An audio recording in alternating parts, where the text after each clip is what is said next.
In this guide, I'm going to show you how to add multiple photos to one Instagram post. This is Miguel from Just Boz, and before we get into this guide, make sure to like the video and subscribe to the channel with all notifications on for more content like this. It really does help out the channel and we'd greatly appreciate it. If you have any questions, just ask them down in the comment section below. I'm going to be doing my best to reply to every single comment down there.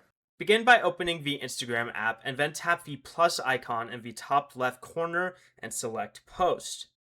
Before choosing a photo, tap the Select Multiple icon in the top right corner here, and then tap each photo or video you want to include.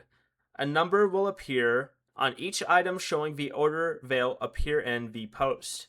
But once everything is selected, tap the arrow in the top right corner, edit the photos if needed, tap Next again, add your caption and other post details, then tap Share to publish the post.